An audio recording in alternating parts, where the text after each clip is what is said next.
평양 신학교 7인 이제 안수를 받은 첫 이제 우리나라 목사님들의 이제 길선주 목사님과 이제 방기창, 서경주, 송인석, 양정백, 이풍, 한석진 목사님으로 이제 중국 산둥성 선교와 관련된 이제 분들이 방기창이라는 어, 이분하고 연결이 좀 되어 있는 부분들이 있습니다. 한국 교회는 교회가 세워진 지 파송 선교를 시작했다는 것은 어떤 선교를 하나님 앞에서 가장 귀한 일로 여겼다는 증거로서 볼 수 있겠는데요. 1902년에 이제 12월 22일 어떤 미국 하와이에 홍성아라는 선교사님을 파송함으로 시작이 되어집니다. 그래서 또 1907년에는 장로교회 동로회를 설립하게 됩니다. 그러면서 제주도, 일본 동경, 러시아 블라디보스톡 등의 이제 동포나 유학생 선교를 위해서 이제 목회자들을 지속적으로 파송하게 됩니다. 그래서 복음이 전파된 지 20년도 채 되지 않을 때 이제 해외 선교를 시작했다는 것이 매우 이제 고무적인 일로 보여지는데요. 그래서 한국 내에서 국내 선교를 한 지 5년 만에 본격적으로 타민족 선교가 시작이 되어지고요. 또 장로회 총회 같은 경우는 이제 선교사 파송과 함께 1년 중 한 주일을 정해서 이제 특별히 선교를 위해서 교회에서 이제 헌금과 기도를 하는 시간, 지금으로 따지면 이제 선교 헌신 주일이랄까요?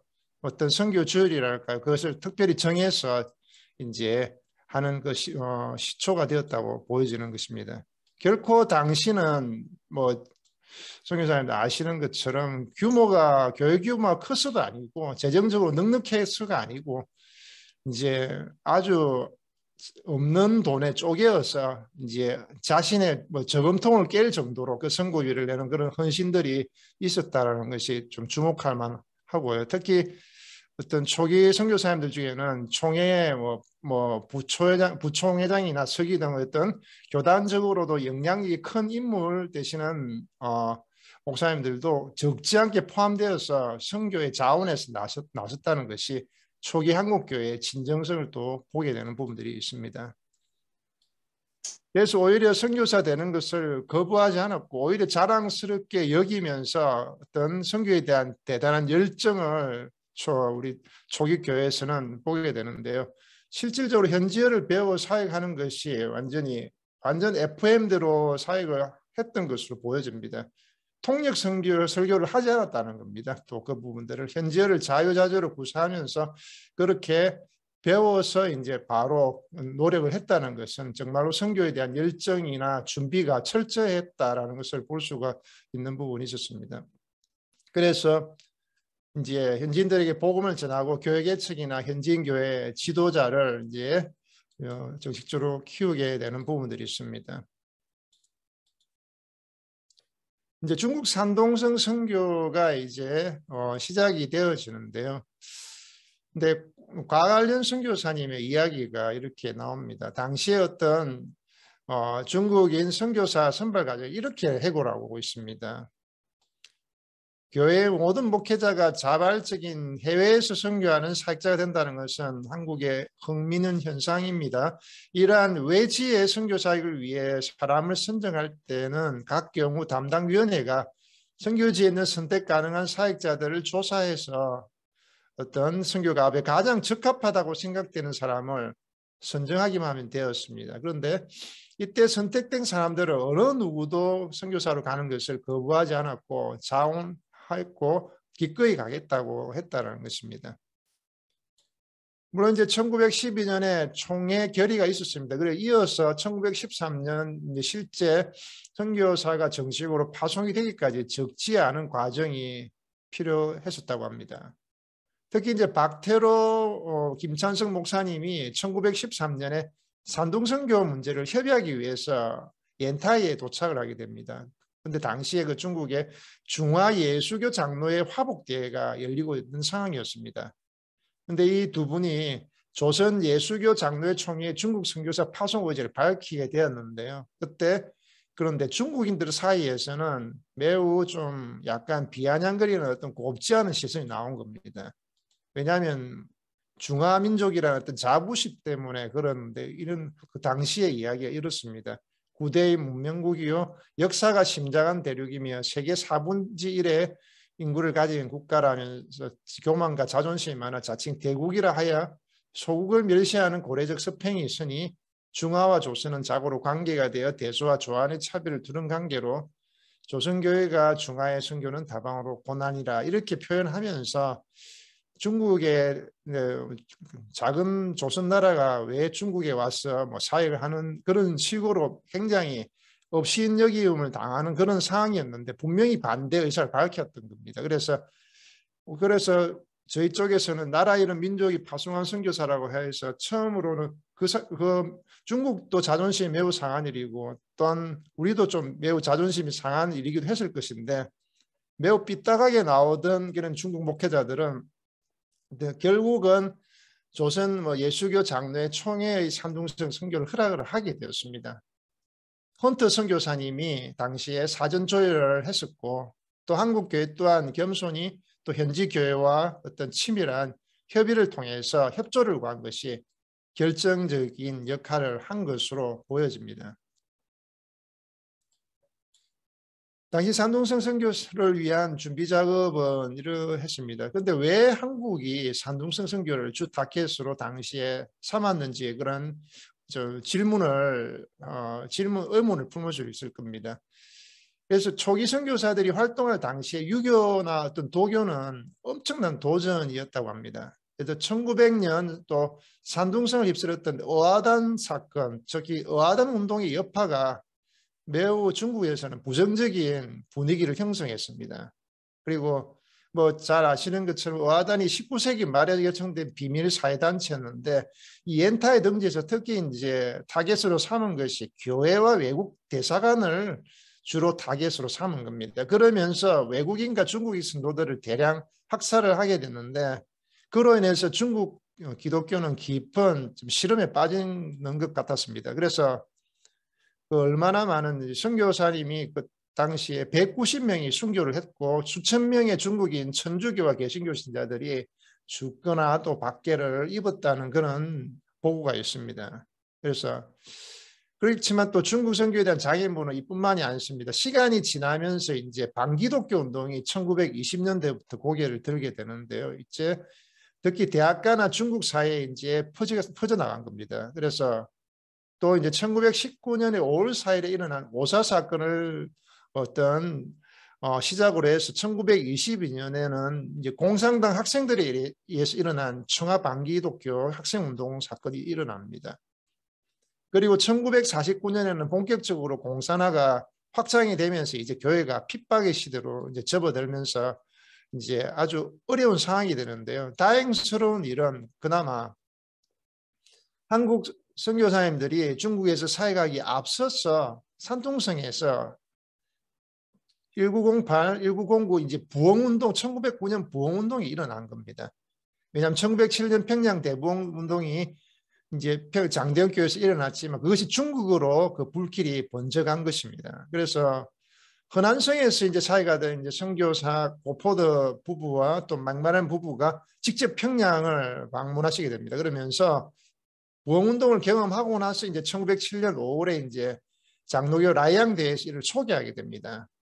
그러면서 이제 중국인 목회자분들이 이제 평양을 방문하는 일들이 생기게 되는데 그러면서 부흥운동을 경험하게 됩니다. 그래서 이 목회자들 장처천, 후한청, 류진 위에는 이제 중국교회 부흥운동의 주역이 되어버립니다.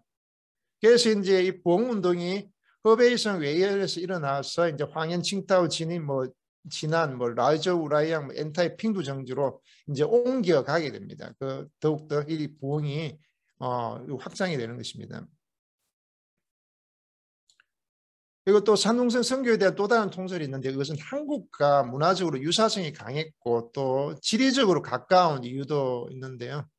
그리고 당시에 많은 산둥 사람들이 경제적 어려움을 피해서 한국에 거주했기 때문에 조선인들에게 산둥하면은 중국을 떠올리게 되는 그런 것도 있었다고 합니다.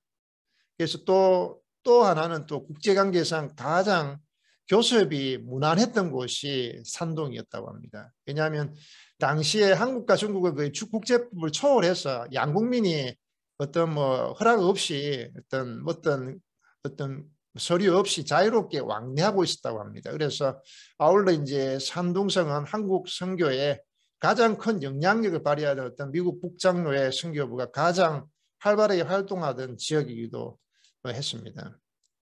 당시는 미국 북장로회와 영국, 미국 침례회가 이제 산둥성 선교를 주도하고 있었다고 합니다.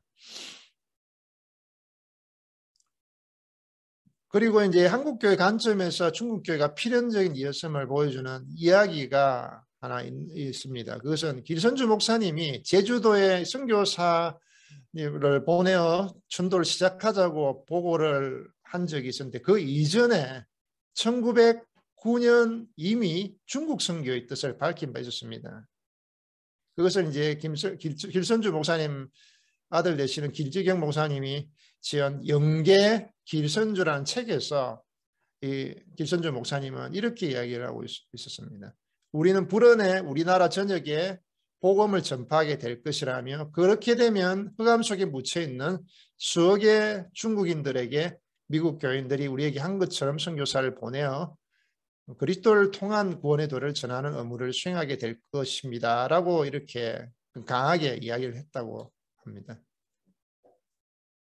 그래서 한국교회는 중국 산둥성에서 본격적으로 이 해외 선교가 이제 좀 약간 계속적으로 진행이 되어지는 사역이 시작이 되는데요.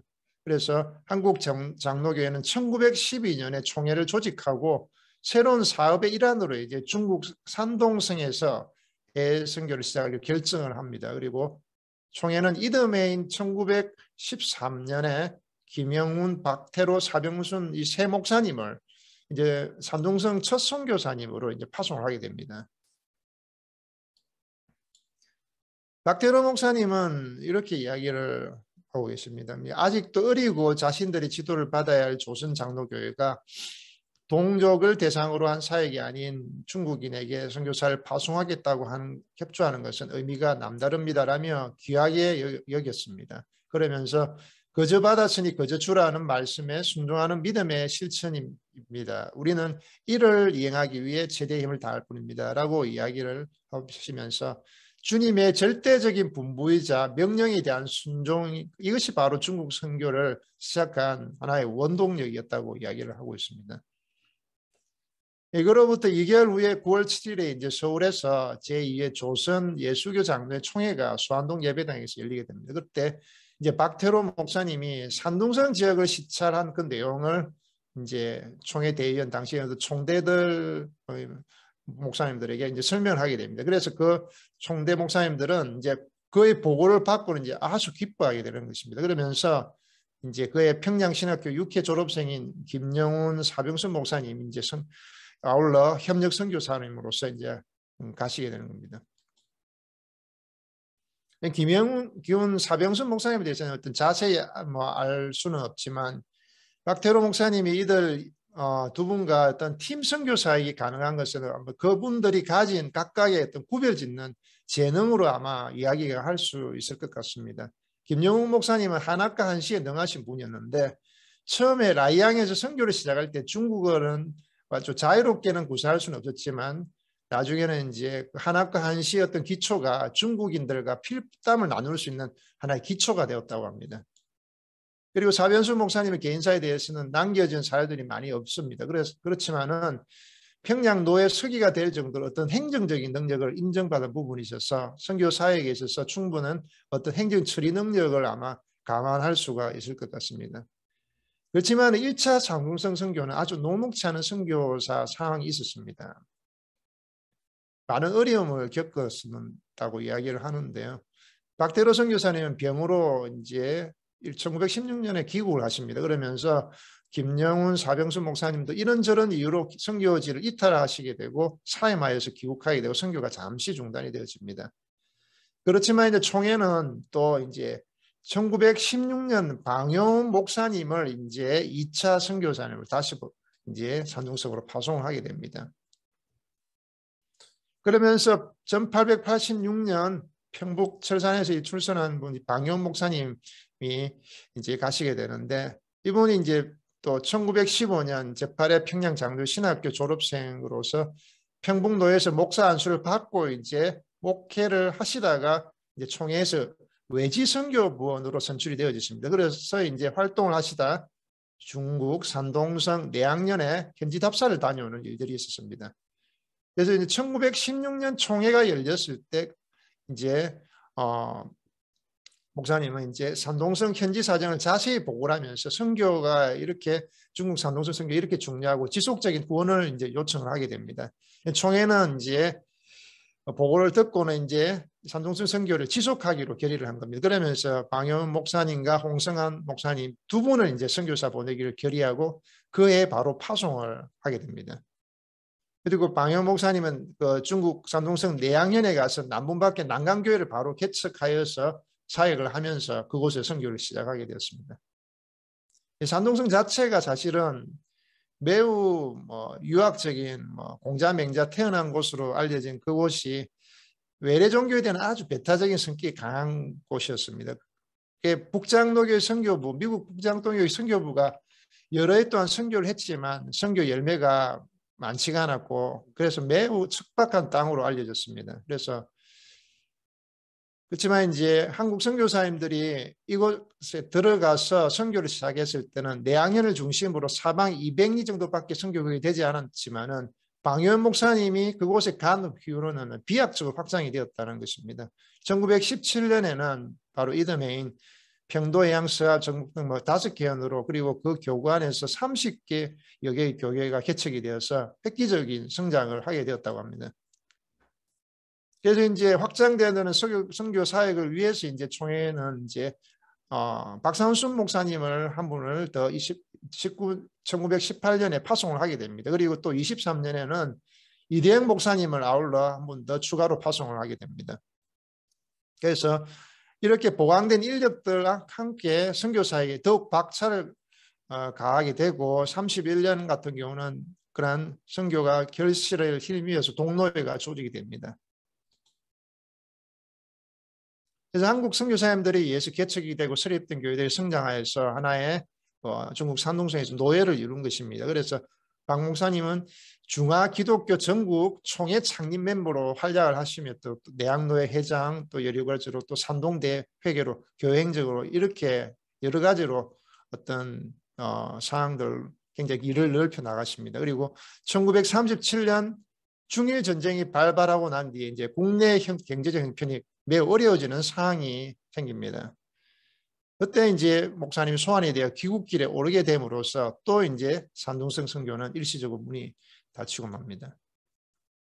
그 후에 이제 방효 목사님은 상해로 이주하시게 되고 상해 한인교회 이제 담임으로서 교회를 섬기시다가 이제 43년에 이제 원로 목사님을 추대되었습니다.